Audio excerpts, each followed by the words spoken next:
examiner mag-right ka na, mag-signals ka na. So after nito, pwede ka na mag-signal kasi wala ka na ibang pwedeng puntahan. Okay? Shoulder check mo pagdating ng poste na to. Okay. So gas pa rin. Okay, shoulder check. Then proceed dito. Tingin sa pupuntahan. Okay, good. Then traffic light, turn right ulit.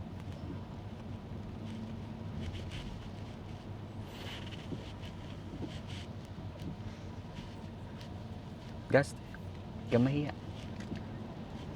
Libre, marami akong gas ngayon. Oo. Shoulder check, tapos lipat. Yung, tapos alalay tayo. Then stop behind the line, dahil red naman siya. Okay, full stop. Take time, scan kung may pedestrian sa front natin, saka mo itong shoulder check. Pag wala, roll, para mas makita mo yung car sa left side. Pag walang car sa left side, dire-diretso, tapak sa gas. Tapak sa gas. Turn, first lane. Then gas, good. Okay, traffic light, turn right. So, tingin kung anong color. Green. So, turn right tayo. So, signal na. Minor lang. Okay, tapos ng shoulder check mo. Too early pa rin yung shoulder check mo eh. Okay, same thing. Scan kung may pedestrian. Tingin dito. Roll. Meron pala.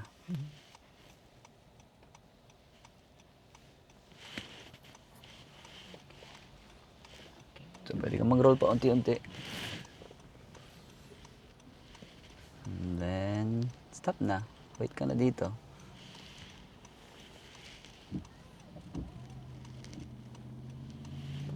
Then, go.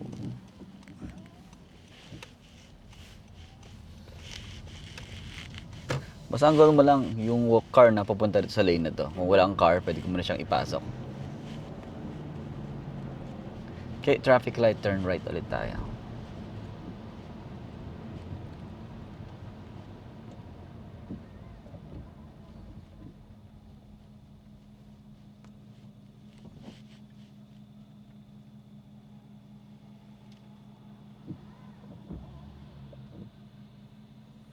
I-clear na natin shoulder check mo ha. Pag green, one car apart na lang.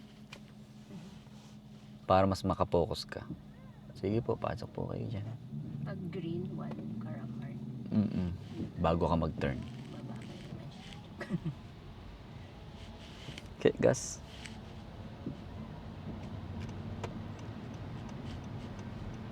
Okay, shoulder check. There. Then, focus sa puntahan. Sobra. Okay. Diba? So, Yeah. dikit mo agad ng konti. Napin mo agad yung lane mo. Okay, turn right ulit tayo. Papuntayin mo to hanggang dito. Pag nag-turn ka. Okay. Taas mo pa ng konti. Nakangali ka ba?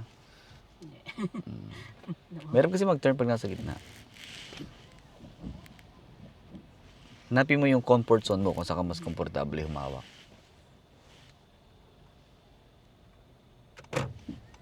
Huwag kang galit. Gigil na po. Okay, shoulder check. Then, tingin agad doon. Yung pupuntahan mo, doon ka mag-focus. Good. Mas madali kasi mag-turn kung ang focus mo na doon sa pupuntahan mo kaysa yung nag-shoulder check ka habang nagto-turn.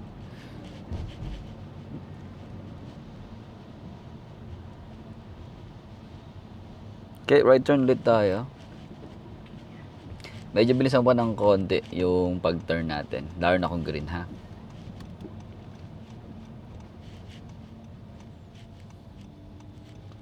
Bigyan mo siya ng confidence. Red means. Then, quick scan.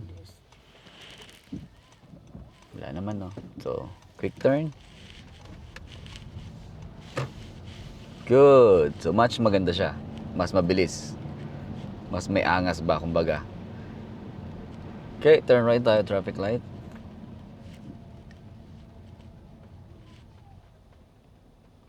Basta pag red, nag full stop ka, kahit matagal yung pag-scan mo, okay lang. Pero yung time na aalis ka na, dapat mabilis na siya. Kasi nakikisali ka na sa kanila eh.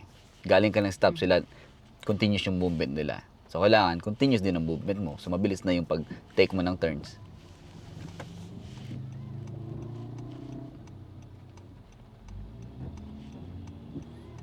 Pag traffic, ayaw mo silang umalis tsaka ka umabante. Kung di nagalaw yung nasa harap mo, huwag ka rin gagalaw. Focus sa tatawid. Forward mo pa na konti. Dito ka magantay sa pedestrian. Yan. Okay, proceeds.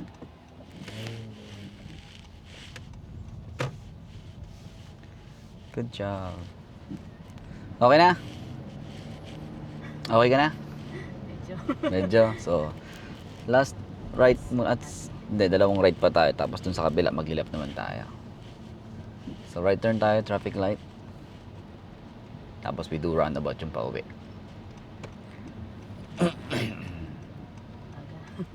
Pag red, walang use na mag-shoulder check ka kasi ihinto ka pa rin eh. Di ba? Pansin mo, hinto ka pa rin, di ka pa rin nakaliko. Then, tsaka ngayon mag-shoulder check pag nakahinto ka na. Okay. Para tingnan mo kung may bike. Bike. Kasi harangan mo yan eh. Pwede na ako. Okay, harangan mo ngayon yung bike. Tingin sa left side. Lapit mo siya dito para hindi ka ma-wide. Red na sila, then proceeds. Dito ang focus mo lagi. Kaya ka malayo kasi yung tingin mo na doon sa kanila. Okay? Isip ko yung bike lane. Okay lang harangan yung bike lane kasi nga kaya ka nga nag-i-scan ng side mirrors eh para makita mo kung may bike na parating. Yeah. And then pwede mo na siyang harangan paunti-unti. Huwag mo lang totally i-block lahat. Pero dapat kasi yung car mo naka-curve na siya. Kapag nag-roll ka, hindi ka nag-roll pa straight. Nag-roll ka pa curve kapag nag-turn ka ng right. Okay, right ulit tayo. Good. Then, focus sa pupuntahan. Bilisan mo pa ng konti. The only time na mag-i-slow down ka is kung may pedestrian na tumatawid dyan. Pero kung wala naman, wala kang tatamaan, roll mo na dire-diretso. Okay, traffic light, turn left. So, left naman tayo para hindi ka maboring doon sa right turn natin.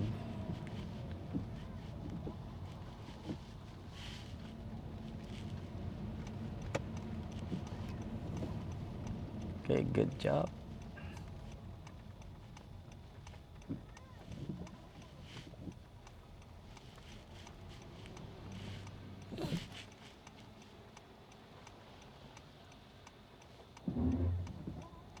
Pwede na ako punta sa likod. Yes.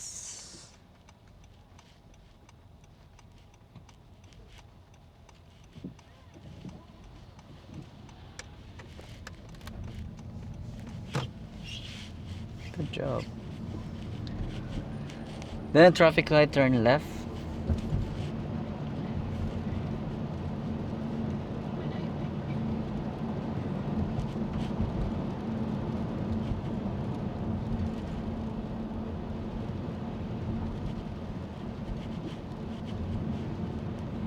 Left turn. So ito yung sinasabi ko sa'yo na hindi mo kailangan mag-shoulder check kasi solid naman yung nasa gilid natin. So walang car na pupunta dyan. Kung meron man, lilipad dyan sila. Hank, saan ka dapat? Yes, so hindi ka dapat dito. Yung line na yun is for red light. Then, proceeds. Oh. Pag alam malapit ka na makapasok, punta mo muna, forward mo pa sa gitna. Okay, go. Mabilis lang, maubusin na ang kanyan.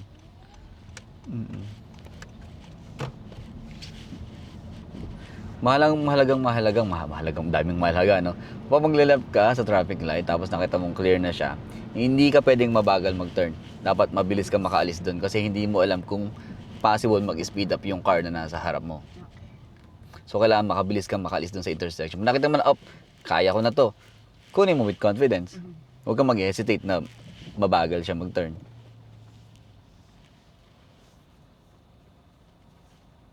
Kaya pinapa-forward kita sa gitna para turn na lang yung gagawin mo. So, pwede siya dahan-dahan mag... Pwede kang dahan-dahan mag-forward sa gitna kung gusto mo. Usually ako pag green, nasa crosswalk lang ako nag-aantay. Then pag malapit na makapasok, left tayo ulit signals. Then change lane. Wala na, diretso na. Kapag solid line na yung nasa gilid natin, hindi ka na pwedeng magpalit ng lane. Dapat broken pa siya. Then, traffic light, turn left.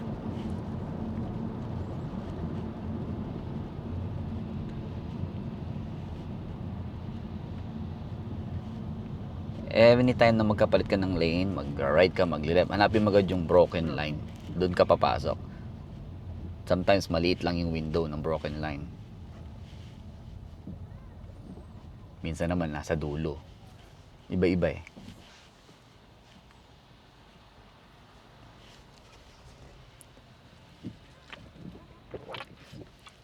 Ang bike lane, pwede mong daanan kapag broken line lang. Okay. Pag hindi siya broken line, bawal mo siyang daanan. Usually, right turn, pwede siyang daanan kapag broken.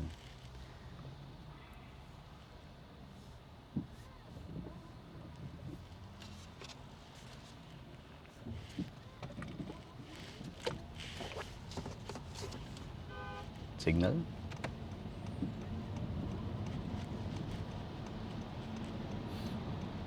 So ito, di ba? Maliit lang yung broken line niya. So, hindi pwede.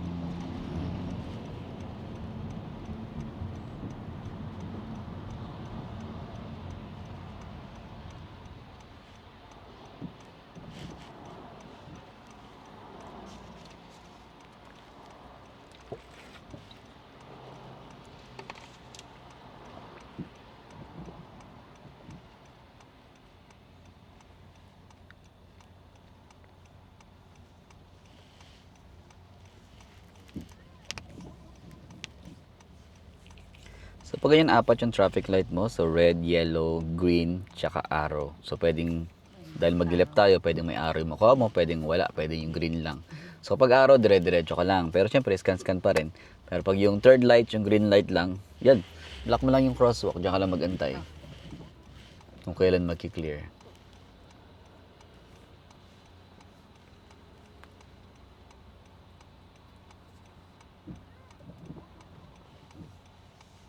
So far, your left turn okay naman. Medyo bilisan mo lang.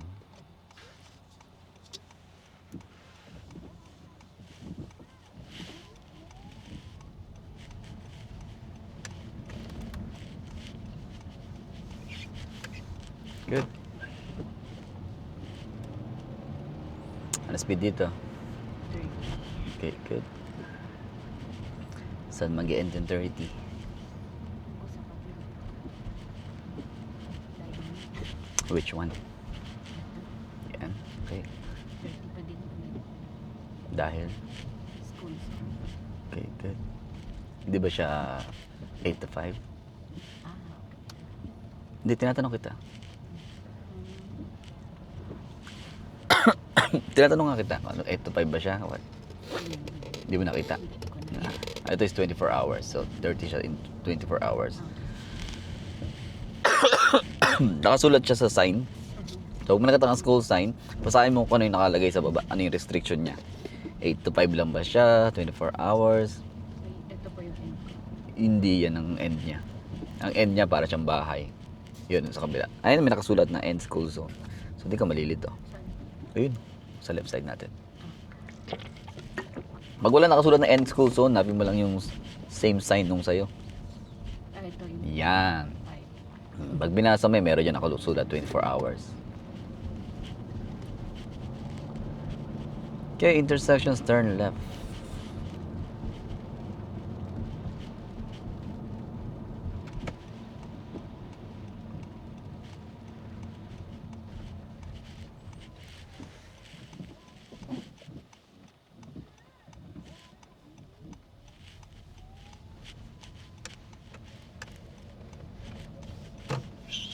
Good job. Traffic light, turn right.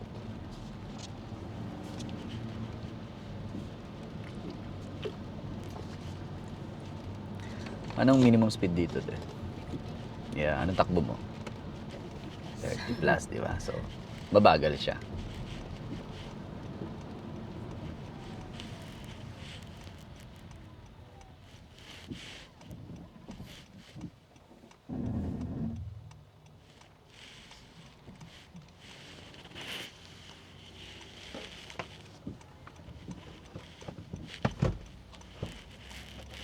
Pwede ka mag-forward? Yes, no. Pwede. Pag nag-forward ka, lapit mo dito. Ganyan mo. Okay, lapit mo siya dito. Yan. Para nagka-curve siya. Mas nakikita mo yung car. At the same time, hindi ka mababangga. Yan. Tapos yan na yung stop mo. Yan, pag makapasok ka, shoulder check. Dito. So yun yung position mo kapag gusto mo pumasok ng red. Naka-slant yung car natin. Okay. Para hindi siya mababangga. At the same time, nakikita mo yung oncoming car sa left side mo.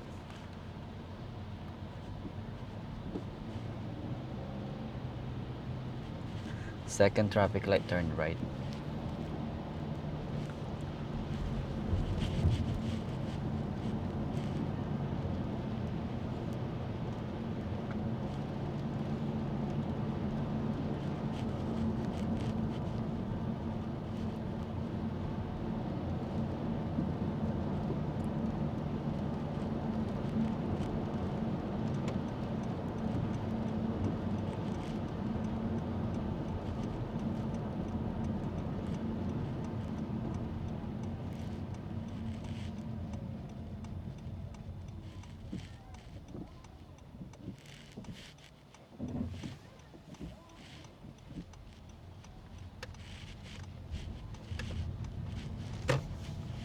Kaya magad yung turn para hindi ka kumuha sa kabila.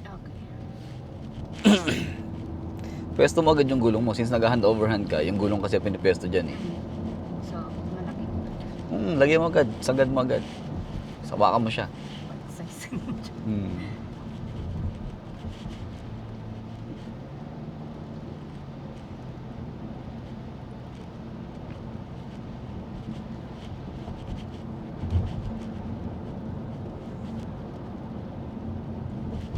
Roundabout, third exit.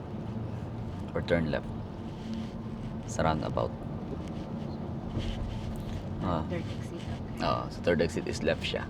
Pag sinabing second, sa right. Pag sinabing straight, or pag sinabing second, straight pala yun. Pag sinabing sa right, first exit.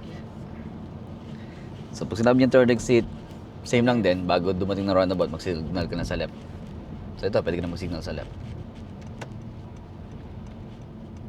Tapos ang focus mo is, stop muna tayo, minatawid. Good job. Tapos ang focus mo nasa left side. Take time lang, huwag kang magmadali. Then you don't have Pa rin ako. you don't have to stop kung walang cars. Okay, pasok. So, ikot mo lang, doon tayo pupunta sa kabila.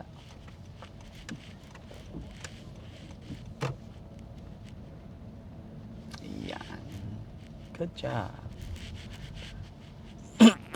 Then, next street, turn left. Yeah, ano yung makita mo sa left side. So, signal. Tapos dito.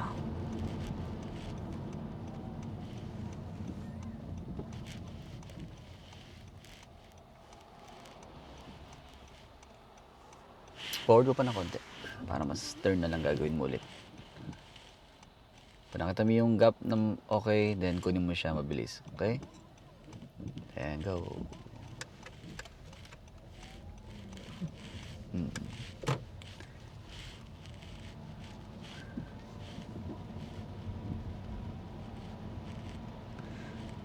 First intersections, turn right.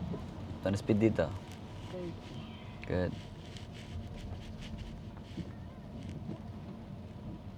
So, pag nag-exam ka, lagi mo tanongin yung sarili mo anong speed dito. Right. Tapos full stop de. Yeah, good to. Bago ka umalis.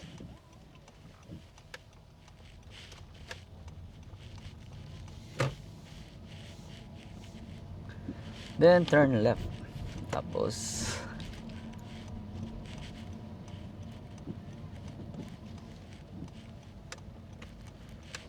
good job. Then, intersections, turn left. Na speed dito? 30. 30 lang. Kasi nasa playground ka nga, di ba? So, left.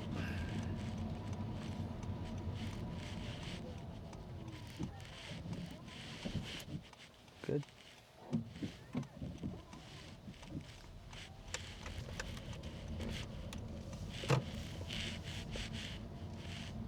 Then, parallel park tayo dito sa may truck. Ito, itong truck na to. Parallel parking. Okay, tapak sa brake. Bigay ko sa yung control. Okay, go.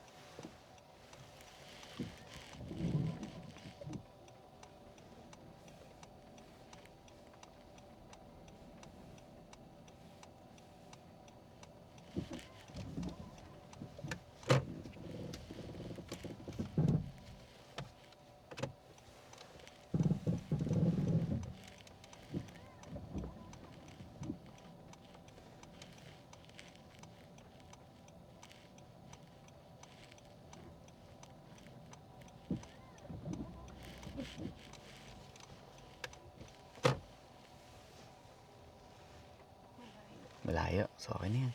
Tapos, park. See? Then, parking brake. Okay. Joke. Gusto mo ayusin? Maayos mo rin yan. Tingnan ko lang muna kung paano yung ginagawa mo sa parallel parking. Any questions sa akin? Like, right turn mo, left turns, yung ginawa natin ngayong araw na to. Meron ba na-improve sa'yo? Or same lang? Medyo mas gusto ko yung ganun na shoulder line ko. Kasi malayo. Pero naano pa rin kasi. Nawang kumpis ko pa, Kasi kasi syempre, una pa lang, bago syempre. pa. Goal lang dito is gusto kong magkaroon ka ng confidence kada turns. Yun ang ibinibuild ko sa'yo. Like, pag nakita mong clear, no need na mag-slow down ka na pag turns. Kaya nga tayo nag-check kung may car na parating para malaman natin kung makakalis na tayo. Di ba? So, galing ka ng red light, bigyan ko ng scenario, galing tayo ng red light, nag-stop tayo. Nag-scan ka na ng pedestrian, sinama mo na yung shoulder check mo. So, nag-roll tayo. Ang tawag din scraping method, yung nag-roll ka pa forward. Once na mag-roll, Pag-red siya. once na nag-roll ka, nakita mo wala ng car, ang paa mo nun, nasa gas na. Wala na sa brake. Hindi ka need mag-stop. The only time na mag-i-stop ka is kung may car ka nakita. Same lang din yung sa residential. Kapag two-way stop, nag-stop ka, gusto mo mag-right. Full stop, scan ng pedestrian. From that point, nakita mo na wala talagang car, dire-diretso na yon. Hindi na kailangan mag-slow down. So, alis na agad. Kailangan mo pakita yung confidence mo. Left turn, ganun din. Pag may nakita mo yung safe na gap, kunin mo siya kasi hindi mo alam kung kailan mag-i-speed up yung car na nasa harap natin. So, possible mag-speed up yan. So, tapos, hanapin mo agad yung yung pupuntahan mo. Check mo agad. Huwag ka mag-focus sa car lang. Mag-focus ka, mamaya may pedestrian pang tatawid doon sa pupuntahan natin. So, una mo tinitingnan yung babangga sa'yo. Second is kung may babanggain ka bago ka mag-decide mag-turns. Para alam mong safe ka talaga. So, kasi pag na-scan mo mabuti, doon papasok yung confident mo na, wala naman to tatama. So, pwede na yan. So, malayo pa lang, nag-iisip ka na. Lalo na kung red light ka, mag-scan ka na agad ahead of time. Meron bang pedestrian na possible tatawid sa side ko? Ilang cars yung nasa harap ko? So, nagka-counting method ka na rin. Ganun din pag nag-change ng lane, nagka-counting method ka rin. Ilan yung car, aling car doon, yung pwede akong pumasok. So, para alam mo. Di ba? Minsan ginagawa ko, pinapalampas ko yung isa para alam ko na ito yung car na pinilampas ko, wala siyang kasunod or malayo yung kasunod niya. So, nagmamark ka. Okay? Lane change yung pinakamahirap, siguro lalo na kung muulan. Medyo yung visibility ng side mirrors hindi ganun kalinaw. Okay? Pero usually yan, ang reference ko yan, kailangan kita mo yung buong cars bago ka lumipat. Kailangan kita mo yung headlight, dalawang headlight nila. At the same time, para silang laruan na toys. Maliit. Kaya yun yung talagang clear na clear. Parking is, okay naman yung ginawa mo. So, tinapatan mo yung kalahati niya kasi nga mas malaki siya sa atin. Siguro ang mali mo na lang dito is, di ba, nag 45 degrees ka. Tama, nag-lock ka nung right turn, pinul mo. Ang mali mo lang, pinul turn mo siya sa kaliwa. Di ba, nag-right turn ka? Nag-right turn ka. Nag-stop ka dito. Tinurn mo siya all the way sa right. So, dapat So, one full turn. binitawan mo. Nag-stop ka na ulit. Ginawa mo, pinultur mo siya sa kaliwa. So, binalik mo lang siya para sa dati. Kasi nga, gagawin mo, pag ka-45 mo, iusog mo muna siya rito, ilapit mo siya dito sa gutter. So, straight man. Straight lang muna. Okay. Bago mo siya i-full sa kabila para pumasok to. Okay? Kasi nag-full ka rin. So, binalik mo lang siya halos. So, pero yung pag-turn ko kanina, dapat one full turn lang. Hindi siya all the way. Tama naman all the way. Wala nang problema kung all the way o one full turn lang. Okay. Ang mali mo lang is yung nag-45 ka na, pinul mo siya agad. Dapat straight. pinasok mo muna siya. Diba? Dinikit mo muna sa Pwede gutter. ko rin po yung makita dito kung nasa taas na yung line ng gutter. Gusto mo gumamit ito? Pag gusto mo gumamit ito, madali lang. First line, pag tumama sa gutter, stop. Second line naman, pag tumama ulit sa gutter, doon ka magpo-pull. Full left. Full left. Pag gusto mo gumamit ng camera. Pero syempre, as much as possible, kung kaya mong matutunan na mag ganito na walang camera, much better kasi hindi naman lahat ng sasakyan equipped ng camera, lalo na yung mga old na cars, di ba? And hindi naman lahat accurate katulad siyempre nagbabase yan sa iba-ibang car na gamitin mo. So yung lahat ng reference, itong reference ko possible hindi applicable dito sa GMC na truck. So mas maganda ikaw mismo makakita, natatama ka na ba, alam mo yung ginagawa mo, di ba? So tinuturo ko is paano ka mag-drive, at the same time pumasa ka. Madali naman kasi mandaya kung tutuusin, madaling gumawa ng trick. Pero Pag yung kanina, pag 45 degree ko, i-back up ko na back up mo lang, straight mo lang. Tapos ano po yung reference? pag gumamit ka ng side mirrors, makikita mo yan yung parang pit stand nila tinatawag, or makikita mo lumalapit ka sa gutter. Paano mo malaman lumalapit ka sa gutter? Nawawala yung space sa ilalim. Yung road sa daan, nawawala yan. Nakikita mo na lang halos yung gutter. Sabihin nun, malapit ka na. Di ba? Kasi natatakpan na ng car mo yung floor.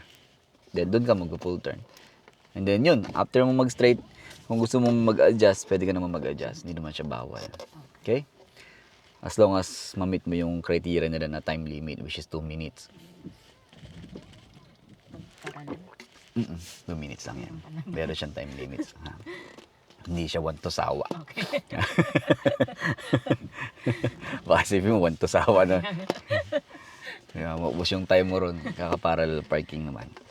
Pero ito, madali lang to. Huwag mo itong i-complicated yung parallel parking. Reverse talaga yung mahirap. Tapos, ano pa ba? Kung tinatanong mo kung magiging ready ka na sa exam mo, I think you can. Oo, kasi galing mo naman mag-drive eh. Kailangan mo nalang pakita. Lagi mo tanongin yung sarili mo, anong speed dito. Gawin mo siyang habit pag nag-drive ka. Tanongin mo yung sarili, ano kung nag-exam ka, anong speed dito. Kaya lagi kitang kinukulit na anong speed dito, anong speed dito. Kasi gusto kong maging aware ka kung anong speed doon sa lugar na dinadrive mo. Sa weekends ko yun, lalo sa residential area kasi hindi ko makita saan yung speed. Observe ka lang. Kaya, di ba, tinanong kita anong speed dito. Sabi mo 50. Pero, nung unang tinanong kita, sabi mo 30. So, nasa gilid lang tayo ng playground. So, same pa rin yung magiging concept ng speed nito. Kaya yung speed, scan mo yung area, ano yung nasa area ko, playground. So, 30 pa rin yan. Kanina, yung nag-exam sa akin sa Burnaby, sabi niya sa akin, Kuya, hindi ko nakita yung sign ng playground, pero nakita ko, playground siya. So, nag-drop ako ng speed ko. Sabi niya, okay, that's good. So, minsan kasi, hindi natin siya biglang napapansin. Lalo na kung natatakpan ng car, natatakpan ng puno, o merong obstacle yung sign. So, pwede yung mangyari naman talaga yon. So, at least, mag-observe ka na lang sa paligid mo. Alam mo naman kung ano yung itsura ng playground. Alam mo naman kung ano yung itsura ng school. School, madaling identify. Kasi masyadong malaki yung school para hindi mo siya makita. Di ba? At sometimes, may nakasulat yan sa baba, school. So, alam mo na school siya. So, yun lang, maging aware ka lang. Kasi minsan, iba-iba yung speed ng lugar. Di ba? So, kada turn mo, maghanap ka agad ng speed sign sa kanan. Huwag ka muna mag-speed up agad. Check mo muna. Kung mag-speed up ka, mag-maintain ka lang sa 50. Tapos pag na-confirm mo na kung ano yung speed, tsaka pa lang ulit mag-speed up. Ganun siya. So, try mong kulitin sarili mo na speed dito, na speed dito. Para hindi ka matikitan in the long run ka. Kahit makapasa ka na ng exam, at least aware ka pa rin, hindi ka matitikitan. Maiwasan mo yung mga speeding na yan. Okay, any question te? Jess pala, Jess. Tanong mo na lahat para kung ma-discuss pa natin. Bago tayo umuwi. Pero ikaw na rin mag-drive pa uwi. Kailangan ko pa, feeling ko kailangan ko pa rin yung sa mga right turn. Sa roundabout, since pinag-roundabout ka to, any question dun sa paano siya na-approach? Ayun pala, yung sa roundabout kanina, kung may sasakyan sa loob. Sila yung may right of way. Sila yung may right of way, so mag-antay ako. Mag-antay ka. Hanggang sa clear. Okay. Same lang din yan, basta may nakita kang yield sign. Ang yield sign, meaning ng yield signs, is prepare to stop kung may oncoming car na nasa left side mo. Tapos kanina kuya, 'di ba, sabi nyo, take the third exit. So dito ako manggagaling. Kung first exit, 'di ba, ito pa left, tapos second pa straight, tapos dito pa ako. So hindi naman kailangan mag-signal ako dito. Hindi na. Bago ka dumating ng... Kasi pinasignal niyo po. kanina. Bago dumating ng roundabout, yes. Pinasignal niyo ako ng left. Mm-mm. Ngayon, kung magra-right ka doon, magsisignal ka rin ng right. Mhm. The only time na hindi ka magsisignal is Pero kapag straight ka nung lang. nasa loob na ako, nawala na yung... Okay na yun. signal. Okay na yun. Ah, Okay na. Basta nasa loob ka na. Okay na yun. okay. Basta ang entrance agad ng roundabout, nasa kanan. Okay? Yun ang ano niya. Kaya ang focus mo is nasa left side kasi yun yung pupunta sa lane mo. So yun ang tinitingnan mo lagi. Kung may pupunta sa lane mo, doon ka mag-yield. Kapag meron, lalo na assess mo kung mabilis yung car, di ba? Like, nung nangyari sa'yo, dalawa yung car na pumasok doon. So, natapos yung isa, gusto mong sundan. So, depende pa rin yan kung kaya mong ipasok, di ba? Kasi nga, kung sino yung nasa loob, sino yung mas aggressive, sila yung may right of way. Ikaw yung mag-give way para ma-prevent yung accident. Tapos yung sa left turn na lang lagi, mabilis compare sa right. Oo, sa traffic light, mostly. Kahit naman saan, kailangan mo rin bilisan. Oo. Yung right turn, bilisan mo rin kung kaya mong bilisan. Lalo na kung green light. Sa ano pala, pag right turn, tapos pag red, di ba? Mag-stop muna ako, scan, tapos shoulder check, tapos mag-ano na ako. Mag-advance muna. Mag-advance ka na, Tapos yes. ito, habang nag-advance, ilagay ko na dito. Sagad mo na yun dyan. Para, Para ready na yung gulong mo. Naka-guide na siya. Question pa?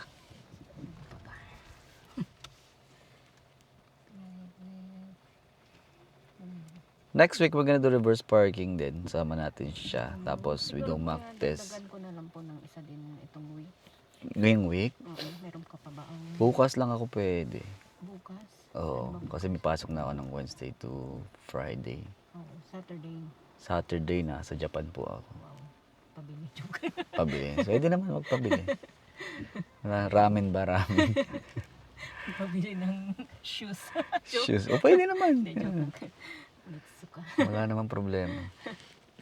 Nandun na rin naman, di ba? Bakit Tapos, po yun? kuya, hanggang next week, wala ka din po? No, yung ano lang, yung yung long weekend lang ang wala ako. 14, 15, 16. Parang 17 uulang-ulang balik. kuya. 17 balik na ako ng 17.